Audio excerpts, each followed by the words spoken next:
Hello and welcome to the Cantina Chatter podcast. I'm Victoria and I will be your guide on this adventure through toys, collectibles, and film.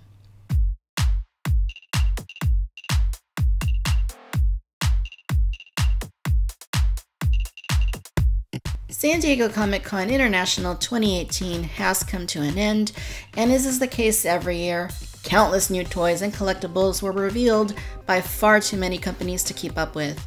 As someone who has been a lifelong lover and collector of toys, I am continually astounded by the sheer amount of new product that is revealed each year. It truly seems like there is always more and more that catches my eye and makes my wallet wince in terror. As I am a Star Wars and Jurassic Park collector first and foremost, my energy has been focused most on the reveals by Hasbro and Mattel, and Hot Toys, and SH Figuarts, and a dash of NECA. Oh god, see what I mean? In this episode, I will be joined by Chris Swansky from the wonderful Star Wars collecting website, banthaskull.com.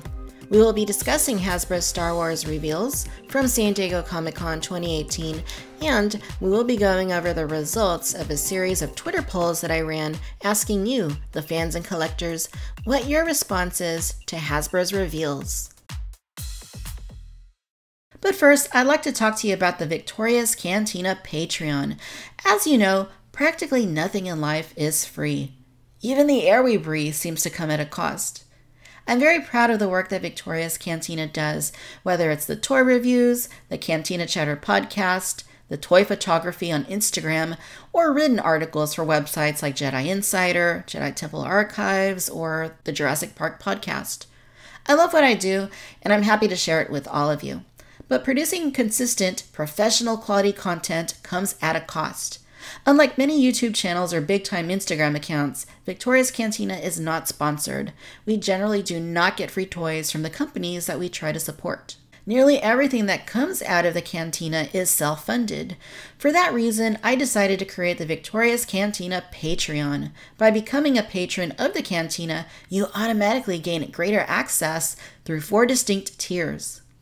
The first tier, Life Finds a Way, which can be accessed for as little as $1 a month, gives you access to an exclusive Victoria's Cantina Twitter page that previews upcoming content for the channel and the podcast.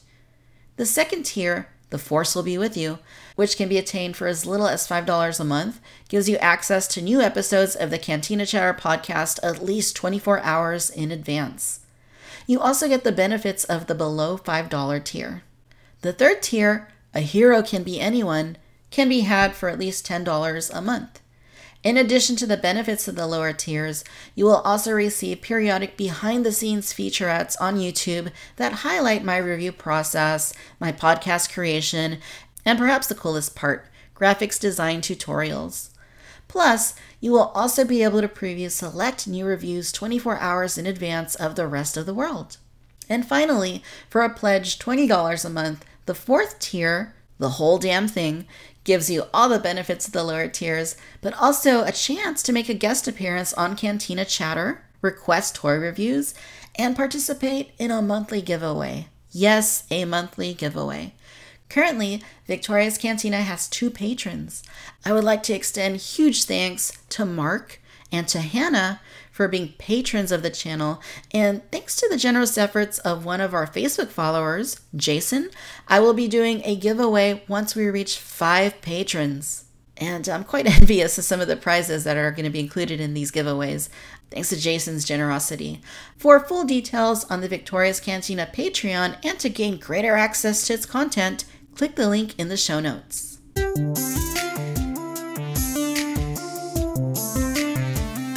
From banthaskull.com, Chris Swansky, thank you for being with me today in the Cantina. Thank you for having me. So we've had many well-known, at least well-known within Star Wars collecting personalities on the show in the past. We've had Dan Curto, Adam Paulus, Paul Harrison, even former designers like David Silva.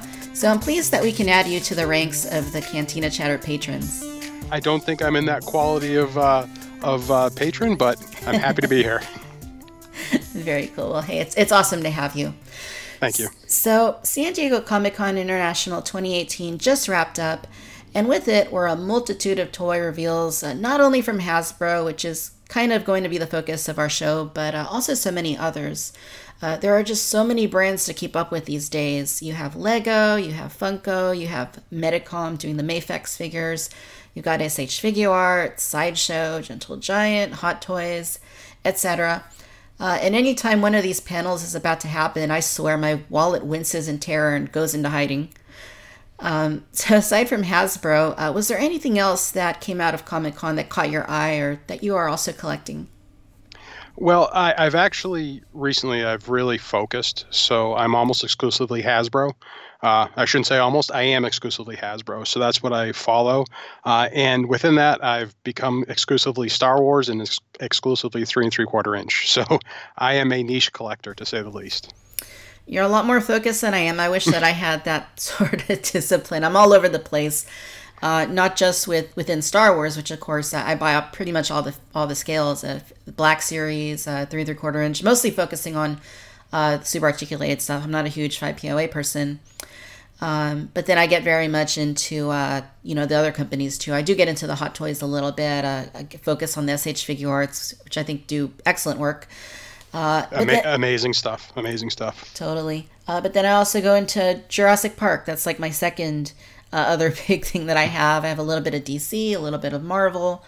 I'm kind of trying to find a place where I can refocus those energies and, be a little bit more strict with where I'm focusing. And considering all the reveals that have been happening from all these companies, I think it's going to be a little bit easier for me to do that. Definitely. I mean, I'm in my, as I'm doing this right now, I'm in my geek room of sorts, and it is as you described. I have my Scooby-Doo Legos over to my left. I have my Michonne figure hanging on the wall. I have Harley Quinn's over to my right. So I have everything, but it's almost a Darwinian response. I've had to focus, just running out of space. So that's why I've gotten down to my one little niche. Yeah, that's been the case for me as well. It's obviously, it's very expensive to collect a lot of things. But space is also like the biggest issue, I think, for me is that, most of the stuff sits in the closet. Like, there's just no way I could display everything. So I have mostly everything in the closet or in storage, and it's just kind of gotten to the point, well, what enjoyment am I really getting out of those things that are just kind of sitting in storage? Not much, really. So I'm just kind of trying to refocus those energies. But, here's hoping that works out. So for the Comic-Con reveals, like I said, I do get a little bit into Hot Toys. I was really impressed with some of their reveals that they had. I think they've been killing it with Star Wars lately. Their likenesses, which have always been pretty good, are really getting a lot better. And their Comic-Con reveals were no exception. For example, I'm glad that they had the Count Dooku figure on display, because that's one that I was planning on pre-ordering. But sometimes the glamour shots that they take on the website look one way, while the actual display samples look a little different, or the final production samples even look different from the display samples. But so far, Dooku looks rather excellent. They also debuted Princess Leia in her Bespin gown, which I think also looks quite stunning. And then they revealed for the first time Darth Maul, who comes in four versions. One that has the Sith speeder, which I still kind of cringe a little bit when I read that, Sith speeder, as if Darth Maul would actually call it that. And one without it. And then there's a special edition of each of those two sets. So the one that has a speeder has a hologram, and then there's a special edition of the one without the speeder that also has the mini hologram. So really interesting stuff. And then the Bandai movie realizations. I'm not sure what your thoughts on those are, but I really like the feudal Japan influence that they have, the samurai look. They had some new ones of those on display, so I thought those were pretty cool. I think those are fantastic. I love them. That first Samurai Vader that came out, I missed the pre-order, and it probably saved me from spending a lot of money on that stuff. I think they look fantastic. They do. I'm trying to, we talk about refocusing and, trying to find what skill works best for you, but there's just so much stuff out there these days. Right. You either have to choose, it almost makes you either choose a scale or choose a focus across the scales. You could do, for example, as you said, Darth Maul, you could do every Darth Maul figure, but you can't do every scale and every figure. It's impossible. Absolutely. Okay, enough of that. I know that you're here to talk Hasbro Star Wars, our speciality, so Obi-Wan would say. So let's talk a little bit about what Hasbro announced. I was at the Hasbro Entertainment Brand Preview Breakfast last Thursday, and they had some of their more recent announcements for the Black Series and for the Vintage Collection on display for the very first time. And honestly, I was pretty blown away by how good some of these figures looked. For Black Series, they had Val, they had Beckett, they had the Patrol Trooper, and it looked like they had updated Hoth Leia since we last saw her, so she looked a little bit better in my opinion. They had Dengar, they had their Bespin Han Solo, and their exclusives. There's the Bespin Han, of course, that comes with the Minoc. And then they had the Rey centerpiece that comes with the Kylo Ren figure. All of that stuff looked great. For Vintage Collection, they had Enfys Nast, who looked amazing, and then also the carded figures for the second wave of that line. So those look good. Then at the panel, Hasbro made some further announcements. For Black Series, they showed an image of Rio, Captain Phasma, who is going to be a Disney Store exclusive, I believe. Moloch, who will be a Target exclusive. General Veers, who will be an exclusive to Walgreens, which I don't know what your thoughts on Walgreens, but I always feel really awkward when I go into Walgreens to look for a figure because it's not like Target or Walmart where you can kind of go in unnoticed and, you just leave if you don't find anything. Walgreens, I always feel like I'm getting the evil eye as I'm walking out. I couldn't agree more. You walk in there, and I just feel like they know. They know why I'm here. They're staring at me. They know what aisle I'm. Sometimes they even tell me aisle 4A or whatever it happens to be because they know what I'm there for. Nice. Sometimes I even feel like they're kind of eyeing my purse. Like, did she just come in and take something? But there's also Bespin Leia, who is Bespin Escape Leia, I should say, who is a Target exclusive. And they were revealed for the first time, Chopper and Ezra Bridger. And there was also the announcement of the Black Series archive line, which is something they mentioned to me at Comic-Con last year during my little interview with them. And they said that those are going to feature older repacks of Black Series figures, and that any human or humanoid figures will feature photoreal, which will give collectors who already have bought those figures a little bit more incentive to purchase them again, or just piss them off entirely. How do you feel about that? If I was still collecting those, I might be a little miffed about that. I've heard some people say maybe they should just offer like a case of heads, which, I mean, even if they were to do that, I think it'd be a little strange to look at the toy aisle and just see a little box of heads.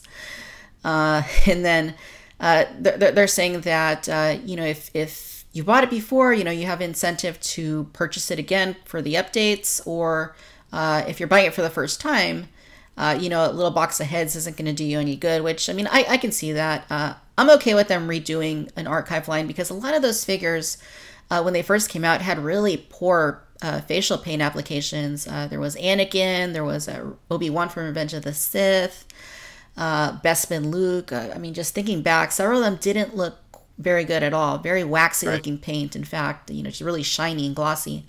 So, I mean, I'm totally okay with it. I mean, if it means that they're going to up the quality of the figures and give me something a little more definitive, then I'm totally on board with that. Very cool. For Vintage Collection, which I think is what most of us old-timers who have been buying these things since the 1700s were looking forward to, they announced some stuff as well. So there's a new TIE Fighter, which will be a Walmart exclusive. For figures, we had already known about Yak Face and Klaatu, but they said that they were repacking the Scarif Stormtrooper, which has been really difficult to find. I don't think I even ever saw one on the pegs. There's a repack of the Praetorian Guard, a new Lando based on Solo Star Wars story, a new Imperial Stormtrooper, which may or may not be a partial kit bash of some pre-existing parts. I can't really tell completely. A Death Star Gunner, which I think's been sorely needed for a long time. And then a repack of an 11-year-old Darth Revan figure to top it all off. I do believe that the Stormtrooper, if I remember correctly from the presentation, it's the Rogue One head on the upcoming Walmart exclusive Mimban Stormtrooper body. Was what I think it is. And a little disappointing that it does not have a holster. Right. I think they mentioned something in one of the interviews that they were going for the Rogue One look, which I guess I hadn't even realized that they didn't have the holsters, but I guess they don't.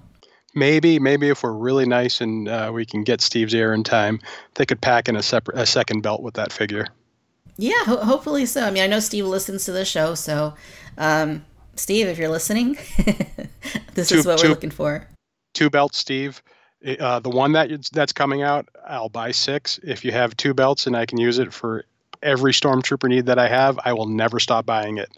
I will buy it every time I go into the store. Yeah, absolutely. I mean, we've needed a definitive stormtrooper for a really, really long time, and if this turns out to be it, I mean, I can't imagine not buying more, less than like, gosh, I don't even want to think about it, 10, 20 of them. And all of this isn't even counting the 5 POA stuff, which, was a few figures and a couple of cardboard and plastic mixed media play sets. So we'll talk about that later as well. What are your overall general impressions of what was announced this year? So, despite my preface earlier saying that I exclusively collect 3 3/4 inch, I said to my wife, we're going to get one 6-inch figure this year. And she said, no way. And I said, just go on and look at the official photos and you'll be able to tell which one we're going to get. And she looked at the official photos and she immediately went, Chopper! So I am so excited about Chopper. I am buying the 6-inch Chopper. The first time I see it, I'm going to buy that. For the other stuff, initially I was super excited for the vintage collection stuff. As you said, that Scarif Stormtrooper, extremely, extremely rare. I saw it once. In fact, we had a running joke on Bantha Skull for a while where I'd say, where you'd have those signs that say this workplace has been accident-free for so many days. Mm-hmm. We kept updating, this Walmart has been Scarif Stormtrooper-free for so many days, and it was at 200 and counting. It was a little running gag, and I saw them once. Same thing with the Praetorian Guard. I saw it once, and Brett, who I do the site with, he's never seen it. And we're pretty active toy hunters, and to have only seen those once in no times respectively, that's saying something. So I'm glad those are getting back out. Those are needed repacks, and obviously the Praetorian to a lesser extent, but the Scarif Stormtrooper and Army Builder, always a good choice. A rare Army Builder's always a good choice to get back out there. I think the Lando looks absolutely fantastic. I can't wait to get that. Agree with you completely. Death Star Gunner, it's been needed for a while. The Saga collection from 2006 was the last one we had, and obviously it has 2006 aesthetics and technology with the swivel elbows. Mm-hmm. And the one thing that I can't understand why collectors hate, but they do, it has the clone head underneath the helmet. I never understand why that upsets people so much, but apparently it does. What else? The Stormtrooper we talked about. It's funny. You said we've needed that for a while. We just we've been doing a retrospective on the vintage collection and re-reviewing the figures, and we just did the VC41 Stormtrooper, and I actually did the review myself. And the review is basically we needed a definitive Stormtrooper. It's overdue. So as Brett and I were watching the live stream of the panel presentation, and they show the Stormtrooper, and he goes, "Are you alive?" Maybe I had a heart attack, and I said, I think I'm happy. I knew there was something off, and then you see it does have the definite Rogue One specifics, and including that mud sand wash, which hopefully will get nixed for the final version. So mm-hmm. I'm definitely buying it. Not as thrilled as I could be on that. I don't know if there's any. Oh, the Revan, of course. I've been campaigning for a new Revan, so a little disappointing that the 2007. Version is coming back out. Additionally, for I believe the only other non-exclusive, we had the Patrol Trooper for the Black Series, the Patrol Trooper, and then Ezra. I think that Ezra looks fantastic too. In fact, maybe I'll sneak 2 6-inch figures this year. The TIE Fighter. I know people are disappointed that it's a reissue, but I think that's an exciting vehicle to get back out there. I personally prefer the large wing TIE Fighters for the accuracy. I know they take up more display space. I like them, but I think it's a great vehicle to get back out there. Having been in 3, obviously the original trilogy, span the entire original trilogy, and now in Solo and in Rogue One.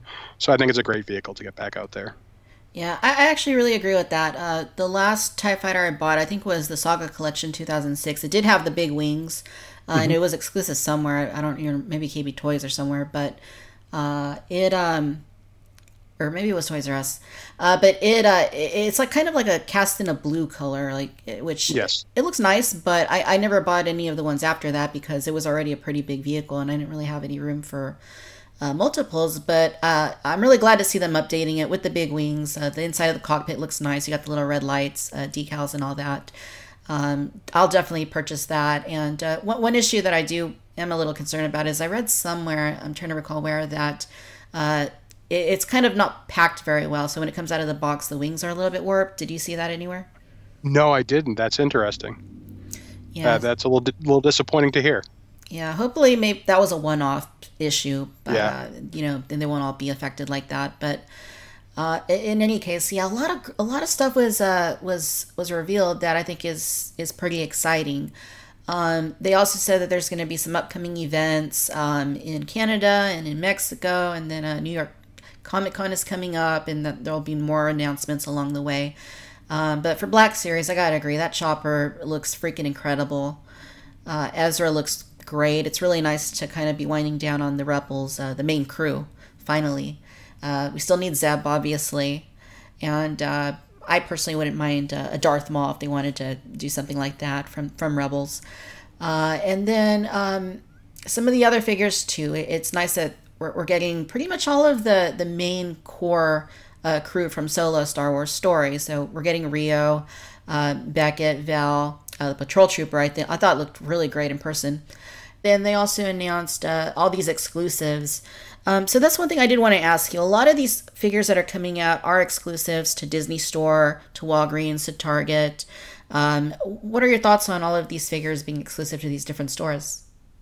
I think it's better than them not coming out at all, which is probably the alternative. I know there's a hardship in getting them, but most people have online access to these things. If you go way back, you know the hardship of exclusives dealing with FAO Schwartz or other places where there's a few stores in the country, and or even going through the fan club where you had to dial up. So if people are upset now, keep in mind, exclusives used to be a lot worse, a lot bigger of a pain. Mm-hmm. And even things when you think back to the Toy Fair Vader, that wasn't available any other way than attending. So I know there's hardships with it, but I think it's better than the alternative of these things not coming. The one I will say is the Disney Store. I understand.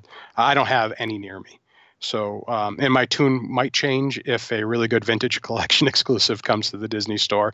Then I might be up in arms.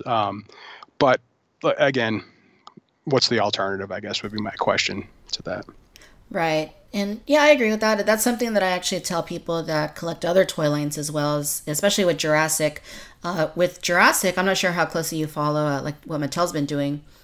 I follow your Twitter feed, so I've seen some pretty neat stuff. Nice.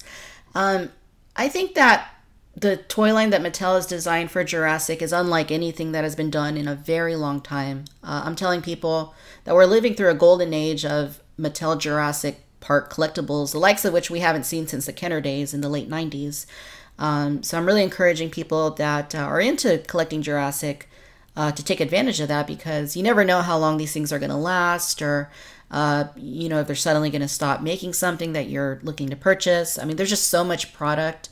It's been very overwhelming, but it's been very rewarding as well. And their panel was excellent too. They announced a bunch of stuff for the next year, and they're also branching into 6-inch, as every company seems to be doing over the last 5-10 years. But in any case, Mattel does have sublines within the Jurassic World line that are exclusive to retailers.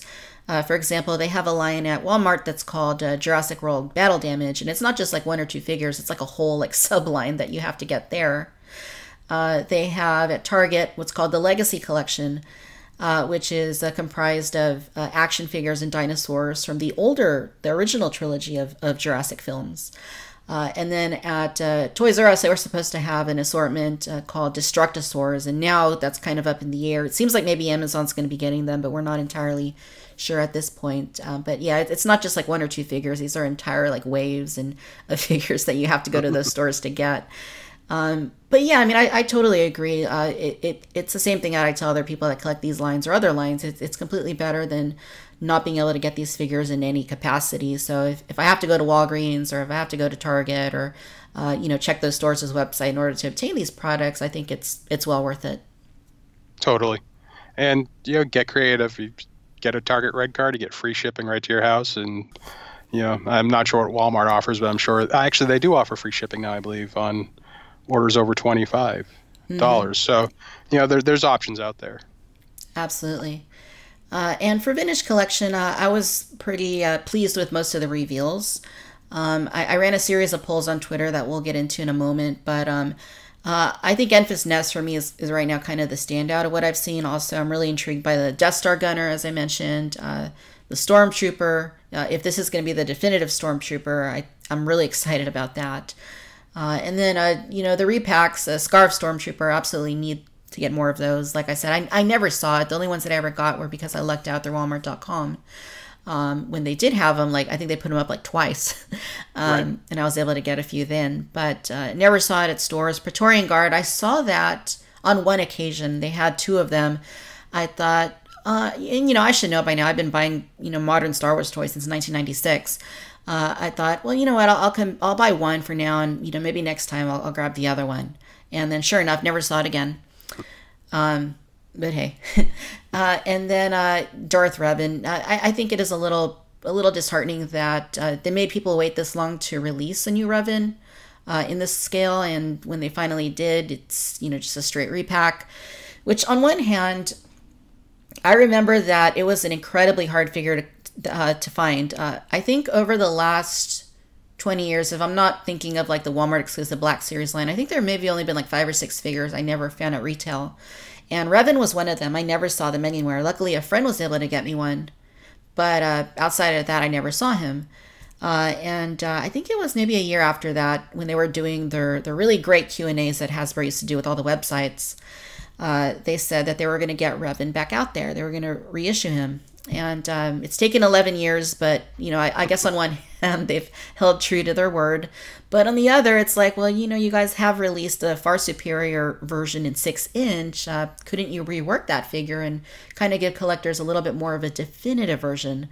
And I've been asking people about this, and that's actually one of the Twitter polls that I ran. But some people seem to say that, they're happy with it because they never found the older one, or it's one that they've wanted for a long time. They just couldn't pay $100 to get one, which is understandable. But then you also have, I guess I'm more of the mindset that, it would be cool to get that older figure. But at the same time, when you have a newer model of the figure that you could potentially scale down and rework to accommodate the 3 3/4 scale, I kind of feel like it makes more sense to use that and create a more definitive version that's a lot more desirable than an 11-year-old figure. Absolutely. I couldn't agree more. As I've said, we've been quietly campaigning for a new Revan figure on Bantha Skull. Obviously not putting it as a top priority, it's not in the public consciousness right now. The game's older, although it is now backwards compatible on Xbox One, which is pretty exciting. I just played it through last Thanksgiving. I believe Knights of the Old Republic 2 is also backwards compatible now. But I'm of the mindset that since 1995, there is no such thing as classic. Classic is strictly the Kenner figures. So there is no reason to purposely produce an inferior figure. And the 2007 figure to me is inferior compared to today's technology, and certainly compared to the 6-inch figures. So they should have done a new figure for that one. People that were worried about having that 2007 figure, a new definitive Revan would have completely crushed the secondary market value of that figure. So if you really wanted it, you would have been able to get it that way, as well as a hypothetical new and definitive Revan. So I really wish they went that way. Yeah, even if they do repack it, from the photos, they didn't even show that it was going to come with like the unlit lightsaber hilt. Usually when they repack figures, they seem to generally do a pretty good job of including all the accessories that the originals came with, unless it's like a battle pack or a multi-pack, in which case they'll make some little tweaks to the figure and, they won't include some of the accessories. So hopefully maybe they just didn't show it and it is going to be included at the bare minimum. Like I'm saying, they really should do a new figure. But if they're going to repack it, they got to include all the accessories it originally had. Absolutely. And in their defense, it looked like it was exactly the 2007 figure. So as you said, that was probably a mock-up that they did. It had the same exact paint applications, which I doubt they could duplicate that verbatim today if they tried. So it had to have been just a mock-up there. Absolutely. So while we're on the subject of Darth Revan, I would like to get into the polls that I conducted on Twitter. One of them was, Are you happy with Darth Revan being repacked in the vintage collection, or would you prefer a new sculpt? 71% of respondents said new sculpt, and 29% that they want the repack. So, I mean, it sounds like, at least according to this, most people do want the new sculpt. Yeah, absolutely. Again, those people that want the original one, my question would be why. If they did a new definitive one, you'd get that one, and you'd still be able to go back and get that other one. And we've seen this time and time again with secondary market values. When a newer definitive version comes out, it has the effect of all but eliminating the secondary market value of the predecessor and the inferior figure. So you could get both, is what I'm saying, if they did do a new one. So, but it seems like the decision's made. So unfortunately, we're going to get the 2007 figure. Absolutely. Another poll that was conducted here on Twitter. What is your favorite assortment from Hasbro Star Wars, as has been revealed through Comic-Con? 47% are saying the Vintage Collection, 44% say Black Series, 9% say 5POA. So Black Series and Vintage Collection, pretty close. It seems like Vintage just has a very slight edge there. It has the slight edge, probably a little bit to the newness of it. But I think that's very encouraging, seeing that pretty close split. The people that voted for the 5POA figures, why? Who are these people? I think they clicked the wrong button. We can throw those out and we can distribute them between the Black Series and Vintage Collection. Yeah, I think we could say they're within the margin of error. Yeah. Another question. Which Lions Fall 2018 and 2019 reveals are most exciting to you? The Black Series, 49%, Vintage Collection, 51%. So again, very close, but Vintage still has a slight edge there. Yeah, and again, I will chalk that 2% up to the newest because I think both the reveals were exciting. I'm personally much more excited about the Vintage Collection because, as I said, that's my focus. But I thought there was great reveals from both of them, and there has to be, as I said, if I'm going to break my exclusivity to 3 3/4 inch and get that 6-inch chopper, it was a good deal. Definitely. That chopper, just thinking about it, looked incredible with the base and everything. Yeah, absolutely. Yeah, I can't wait. And my wife has already said she's going to confiscate it and put it on her desk. So might have to grab 2 of them. You're right. Which of the following Black Series figures are you most looking forward to? So I tried to select different ones that kind of represent a different segment of figures. So I have Rio representing an alien, 24%. Patrol Trooper representing a trooper figure, 15%, Bespin Leia, 29%, and then Chopper, droid, 32%. So Chopper won that poll as well. But again, look at those splits. That's pretty close. And if you even look at Rio and the Patrol Trooper from the same source, it's almost a dead heat there on those figures, which is pretty amazing. I think Rio is pretty incredible with the 4 arms. Is it 4 or 6? 4 arms, 2 legs. 2 legs. So he's insectoid, not arachnid. Yeah, I think that's a pretty amazing split there, and it just shows his general excitement across the line. Yeah, and that Bespin Leia looks awesome. Wish we could get a good one in the 3 3/4 inch. Oh, I know. When was the last time they even did that figure? Was it like Power of the Jedi? Exactly, Power of the Jedi, and it's actually, at this point, it's actually probably underscaled. It's pretty tiny compared to the rest of the figures. It was pretty small. Which of these upcoming Vintage Collection figures are you most looking forward to? Enfys Nest, 36%. Stormtrooper, 33%. Darth Revan, 25%. And Death Star Gunner, for some reason, 6%. Yeah, pretty incredible that Enfys Nest took that, especially when you consider the how the film performed. It kind of underperformed a little bit, but it's a great looking figure. I cannot wait to get it and see how she looks on the Force Link 2 bike. I'm really excited to pair those two up, which is a good reason that people should always dip into that 5POA line to get the certain pieces that you're going to need when the super articulated version comes out. I'm personally, that Stormtrooper is the one that takes it for me. Nice. And that's actually a really good point about the speeder. I hadn't even thought about that. I know that the 6-inch one is just coming out, but yeah, definitely going to have to go back and get that speeder now that I know that I can put my figure on there once she comes out. And yeah, Stormtrooper is an essential. Time for a redo. It is curious that Death Star Gunner only got 6%. I don't know if that's because maybe not as many people know what the Death Star Gunner might be. I know that we know what it is, and I know that most people that have been collecting Star Wars for any amount of time, you would think know what a Death Star gunner is. But I do have a feeling that a lot of people that are responding to these polls maybe are a little bit newer into collecting, or maybe have a little bit more better knowledge perhaps of the newer films. So that's really the only way I can kind of put logic onto that. But yeah, 6% there. If any newer collectors are listening, that's one of the famous Final 17 from the vintage Kenner era. So that's a pretty iconic figure there, the Death Star gunner. Absolutely. Another thing that I ran here was, would you rather have the new vintage collection Stormtrooper be clean, or would you rather have it have the weathering? And that was something that I posted because I saw that Steve on Instagram was doing his own little question with that. So 80% say that they would like a clean trooper, and 20% say they'd like the weathered trooper. That's fantastic.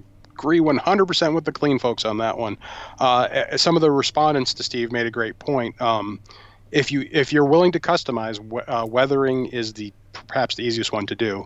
I don't have any customizing skills myself, and I've done that a few times. So, and I also believe very passionately that Hasbro should always err on the on the side of having the most options available for display.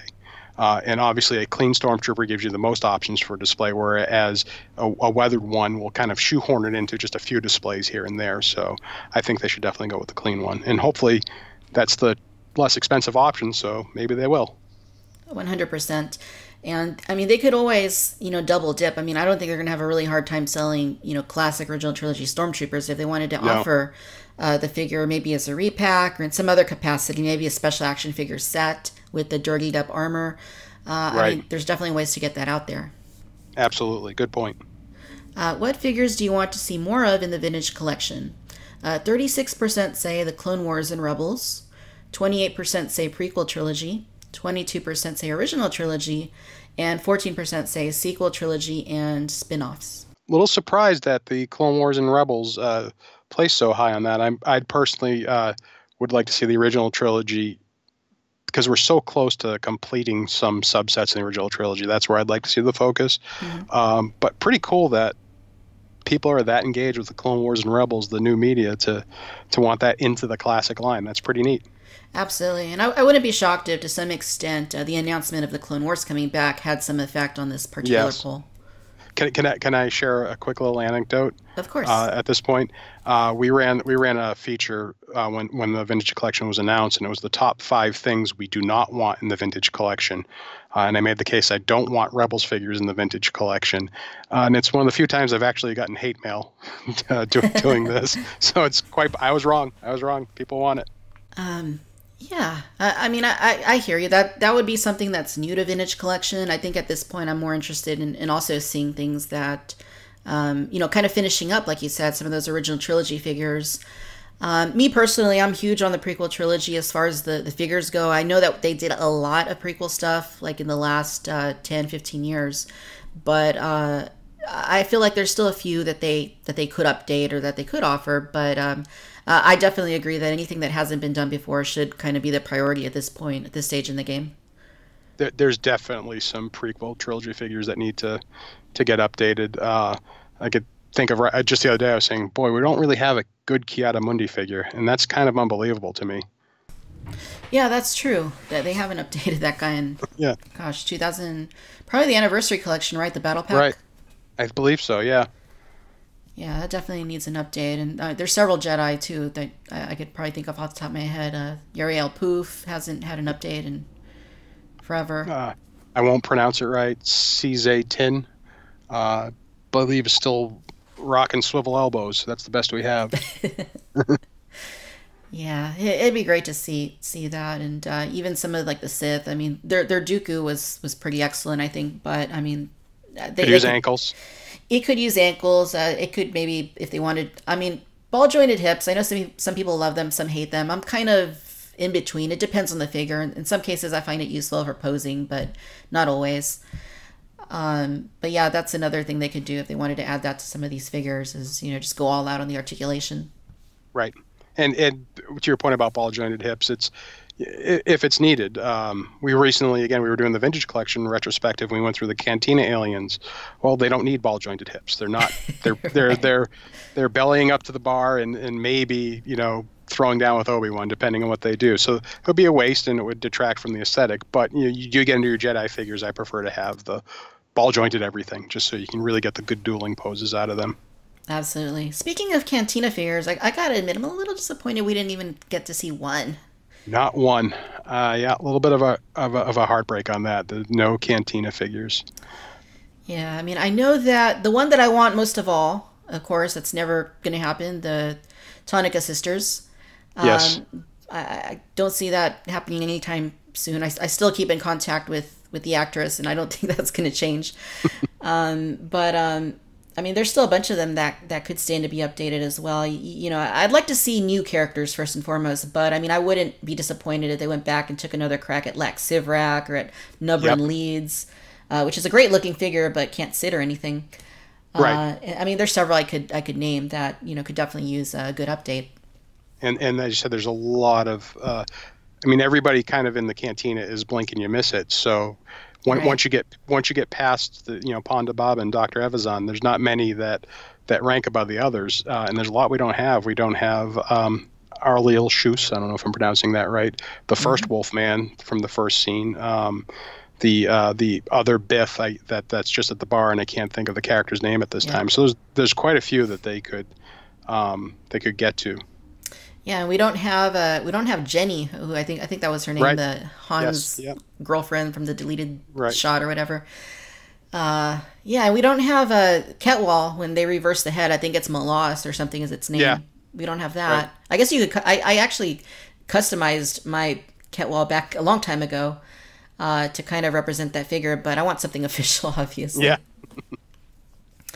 Definitely. Next one here. So, what do you want more of in the Black Series? Talking about 6 inch.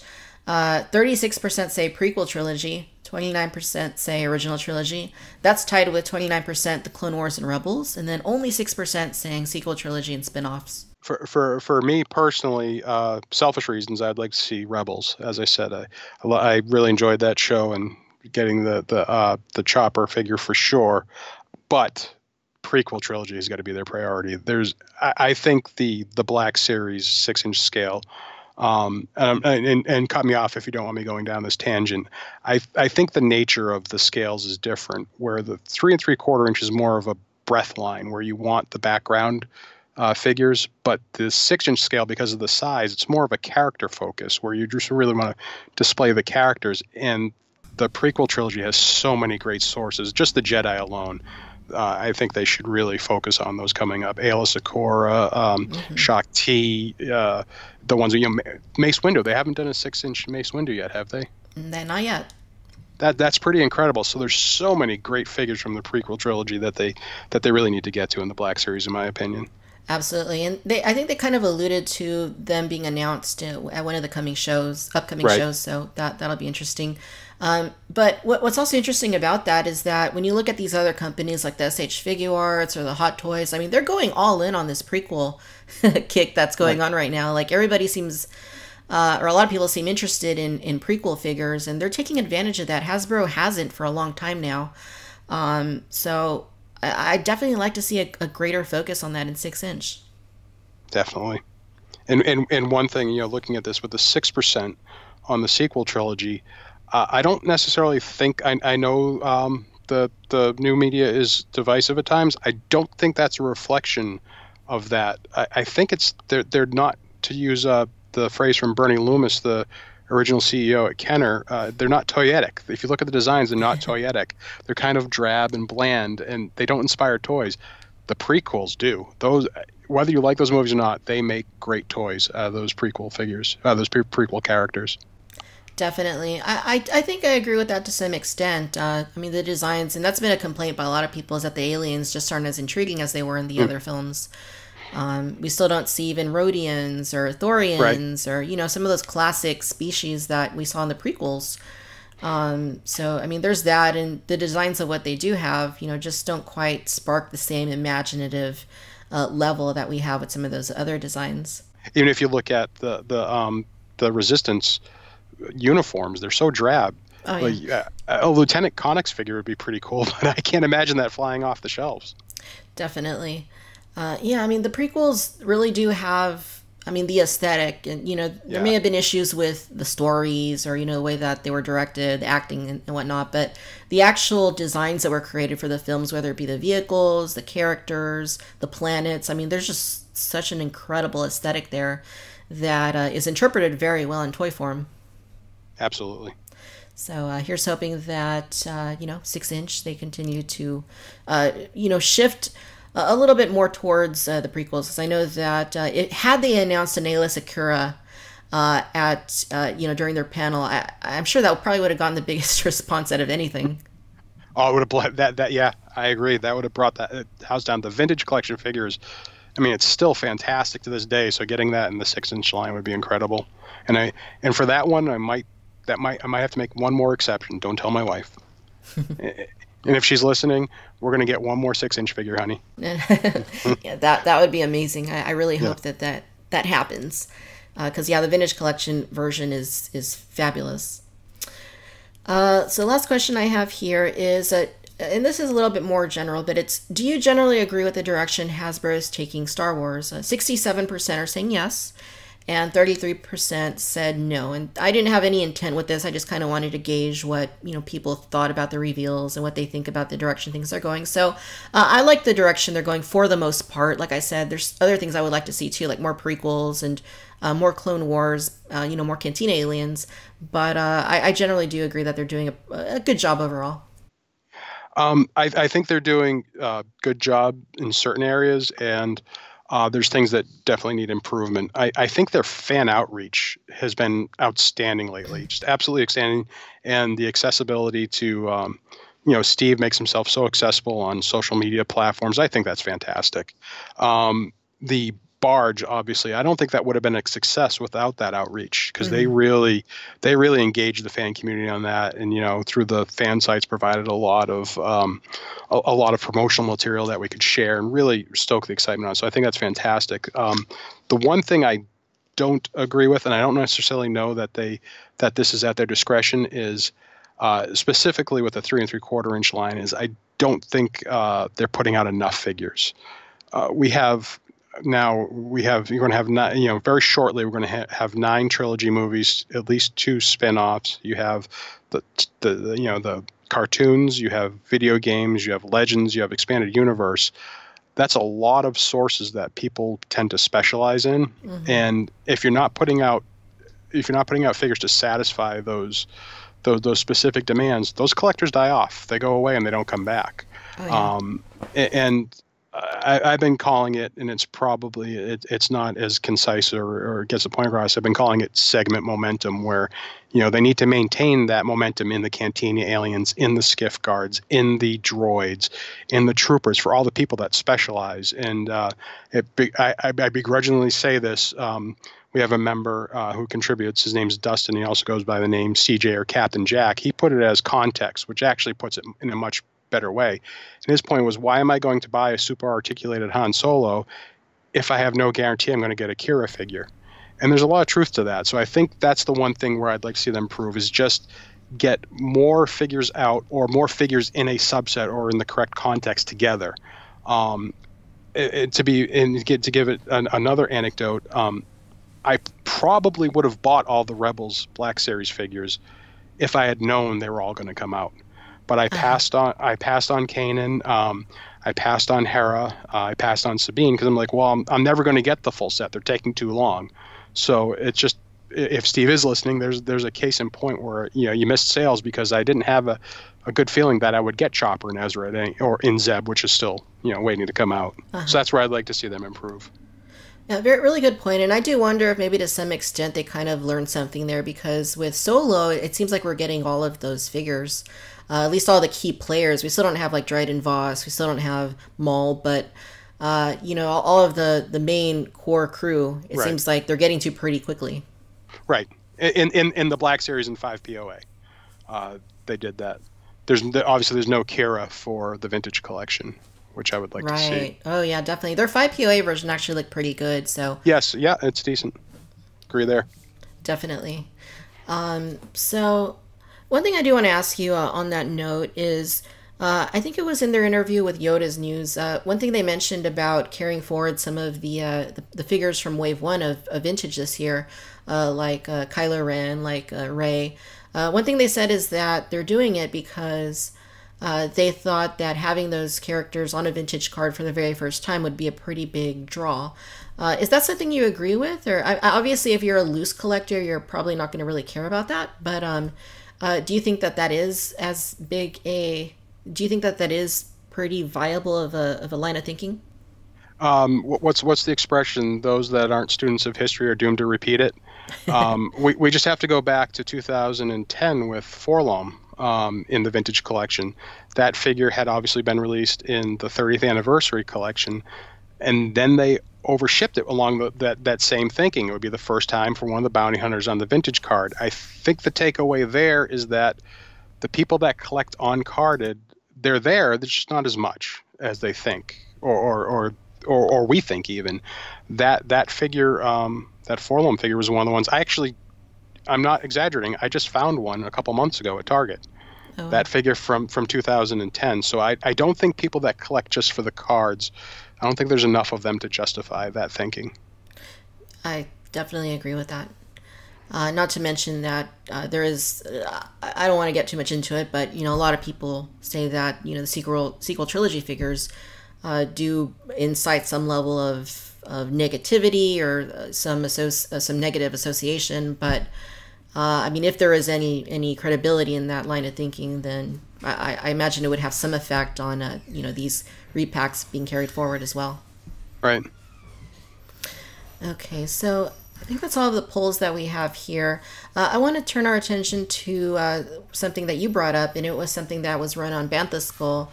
You guys ran the top 5 Vintage Collection Clone Wars polls, and these were the results here. Yes, so we actually had a tie. We had a great response to this, by the way. Just to show you what the passion is for these figures, we had well over 100. I lost count, over 100 comments pretty quickly, and then a lot of comments on Facebook, a tremendous amount of share on Facebook. So we had great response to this. We got a lot of, it was almost a shotgun. We got a lot of characters suggested, and then we had to refine those down to the ones that got the most responses. And I'll go from the bottom. At the bottom, we actually had a tie. So we went with an honorable mention for Duchess Satine, and that kind of surprised me. I know it's an important character, central to a lot of arcs, and associated with Obi-Wan, obviously, and a Mandalorian, and associated with Bo-Katan. So a lot of good association there. But I unilaterally decided that to cast the tiebreaker to the number 5 figure, because I just didn't know that would have enough of a retail appeal. That kind of ornamental figure sometimes doesn't do so well compared to an action-oriented figure. So that brings us to number 5, who I decided to bump up, and that's Cad Bane, which nice. I just think that's I love Cad Bane. I think that's just great, classic, quasi-Western Star Wars. He had that affected mechanical voice. Absolutely love that character. I think it's so cool. Totally. Then coming at number 4 was Fives, obviously a hugely popular fan favorite, and we didn't get indication on whether that should be the Phase 1 or 2. So I think the Phase 2 arc armor is the more compelling of the two. So that's what we suggested for that, showing that clones are still loved. People still love their clones. Number 3. Absolute no-brainers. Bo-Katan, Mandalorian, female, spans both Clone Wars and Rebels. Obviously, sister of Satine. So I think that's an absolute no-brainer. And also appeared in the promo for the relaunch of the Clone Wars. A lot of response on that one. The top 2 were pretty close.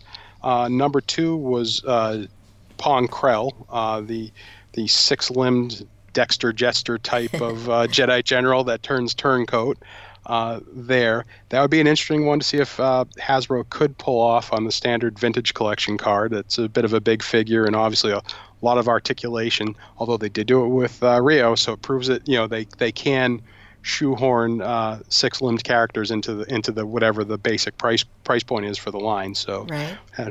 And number 1 runaway success was the Jedi Temple Guard, and I think that's just absolutely killer design. I love them myself. I do have to wonder if it's a little bit of the fact that the Rebels line Jedi Temple Guard ended up being so rare and fetches such a huge premium. Oh yeah. I wonder if that played into it. But when it comes to toys and collecting toys, that's not necessarily wrong. So that was our list. We had a lot, as I said, we had a lot of nominations that didn't make the cut, from Asajj Ventress, which I'd love to see, Hondo Anaka, who I was actually so sure was going to make the cut. I did the card mock-up of that Nice. ahead of time. Never got to use it pre-Vizsla. Just so many great characters they could do. Yeah, and I think that's one of the things that the Clone Wars has become known for, is its huge wealth of characters, and great characters at that. And these are all great picks. I mean, I would absolutely, I would love to see all of these make it into the line. I like what you said about Cad Bane, just like classic, Westerny Star Wars. And I always love the fact that they used a Duros for the basis of his character. I thought that was incredible. Yeah. Fives, I think the fives that they did several years ago has really shot up in value as well. Or it wasn't even that common to find it, as I recall. I think back in 2012, 2013, somewhere in that time frame. Mm-hmm. Bo-Katan, Pong Krell. Yeah, people have been asking for Pong Krell for a while now. Right. And it seems like when Hasbro does their fan choice, he seems to usually rank pretty highly. And the Jedi Temple Guard. I mean, that's I have one of the 5 POA versions. That is was an incredibly hard figure to find. Like, I never saw any in my area. I live in San Diego. But I was visiting my family in Texas, where I'm from, and I found one at a Target there, and I never saw it again anywhere else. And I love the aesthetics of that figure, and it's too bad that it's not really, you can't do anything with it, but it's a gorgeous looking figure, and I would love to see them make a super articulated version. I'd probably buy like 5 of them at least. Easy, I would do the same, and you can use it for Rebels up against Kanan, and you can use it for Clone Wars. Yeah, very true. What is your overall feeling for the future of the line, considering everything that was shown at Comic-Con and revealed for the next year for both Black Series and Vintage Collection? We talked about things that we'd like to see them focus on, but what is your personal outlook for the future of the line? Right now, I'd have to say cautious optimism. And honestly, that's where I've been for about a year now. So that kind of indicates that I don't think we've seen. I don't think we've seen anything to say like it's back. Specifically with the Vintage Collection, where it's 100% back. So I'm still optimistic. They're saying the right things. Hasbro's taking the right input and the right guidance. But until we really see a decent volume of all new figures and not necessarily repacks, until we see that, I'm not going to be fully optimistic that it's back. With the Black Series, again, I don't collect that anymore, but it seems like it's the popularity is not waning at all, from what I see on that. So I think that, and especially with them dipping into Rebels more, finishing off the Ghost crew, with the exception of Zeb, and announcing that they're going to prequels, I think that line's that's in a very safe place to be very strong going forward. Wonderful. I think that's very fair assessment. And of course, HasLab is just, to me, is a reason for unbridled excitement to be able to do things that don't have brick and mortar viability. I think that's so exciting. Absolutely. I mean, I still don't know what I'm going to do with that cell barge when it gets here, but I'm going to be excited to have it. That's for sure. I have the shelf. I've already picked out the shelf. I just got to clear it off. Very nice. I think what I'm going to do is migrate all of I have a little Jabba's Palace diorama using the old Power of the Force 2 cardboard backdrop. I think what I'm going to do is migrate all of those figures into the sail barge. That's what I'm doing. That's actually what the space is dedicated for. That shelf I mentioned, it's dedicated to that display, and I have a custom diorama in there as well. But those cardboard backdrops are still pretty neat to this day. I use it for Jabba's Palace and for the Cantina. Oh, yeah. So it's one thing we kind of glossed over. It is pretty neat to see those coming back, the cardboard play sets. Yeah, yeah. Classic touch. Those were a couple of things that I wanted to at least mention, is that they did show those 2 cardboard plastic mixed media dioramas for based on Solo. That's really cool to see. I mean, the subject matter maybe isn't my personal favorite or my preferred thing that I like to see, but it is really cool to see them, trying to do something a little bit different at a lower price point than, a $200 BB-8 playset. Right. So I think it's pretty exciting. There's some really good possibilities there. The only thing I'm nervous about is does it miss the target? It's in the in the 5 POA general audience kid targeted line. It has enough of that retro appeal that to me it's almost like it's split between two worlds. I mean, we were talking about this today on Bantha Skull about the fact that it has the the painted on characters on the backdrop. And people are saying, well, that's kind of detracts from the aesthetic, but that's such a classic callback to the Cantina, the vintage Cantina playset, or the Palatoy Death Star. They had the painted on characters. So I'm wondering if they kind of split the difference, went too retro in the line that doesn't necessarily appeal to the retro customers. Right. It's a really good point.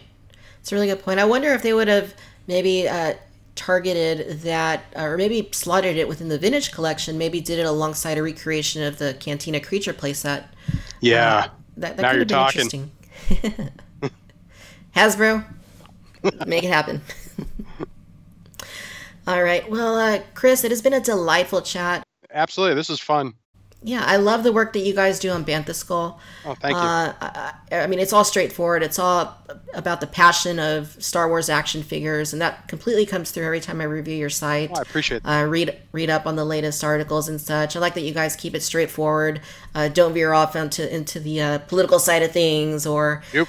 It's just all about the love for the toys, and I greatly appreciate that. When people ask me what is your favorite Star Wars collecting website, I always say Bantha Skull. I love it. Oh, I appreciate it. That's fantastic. Thank you so much. And I'm glad to see you doing so well. I think everybody, would love to recruit you for the obvious different voice that you can provide. And I was just saying to Brett, I go, there's nothing we could offer her because she's doing so well by herself. Greatly appreciate that. Thank you so much. No problem. This is a lot of fun. If another opportunity comes up, I'd be thrilled to participate. As would I. So if anyone listening is not familiar with your fantastic work on Bantha Skull, where should they go online, or where can they look you up online?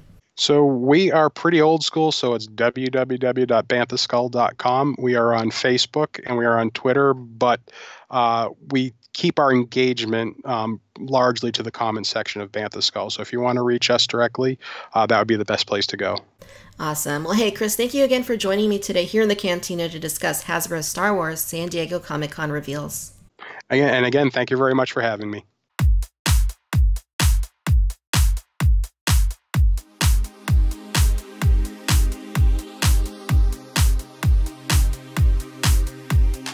That'll do it for this episode of the Cantina Chatter podcast. Once again, San Diego Comic-Con has proven that it is a bastion for companies to reveal a multitude of products for fans of Star Wars or Jurassic World or Marvel or DC or what have you. The list of properties is endless, and the number of companies making these products seems infinite. There will be a lot to look forward to from Hasbro Star Wars in the coming year, and here's hoping for a bit more that longtime fans and collectors are still clamoring for. Once again, I'd like to thank Chris for coming onto the show to chat about these new product reveals. Be sure to check out the wonderful work that he and the staff at banthaskull.com do on a regular basis. I will throw a link down in the show notes. As always, if you are listening on iTunes, be sure to leave a 5-star review to help increase the visibility of the show. Please subscribe to Victoria's Cantina on YouTube, Facebook, Instagram, and Twitter for the latest updates, reviews, and Cantina Chatter episodes. And if you're so inclined, please consider becoming a Cantina patron on Patreon. We are completely self-funded in every regard, and your support of the work we do is greatly appreciated. As always, thank you for listening to the Cantina Chatter podcast. Until next time, bye-bye.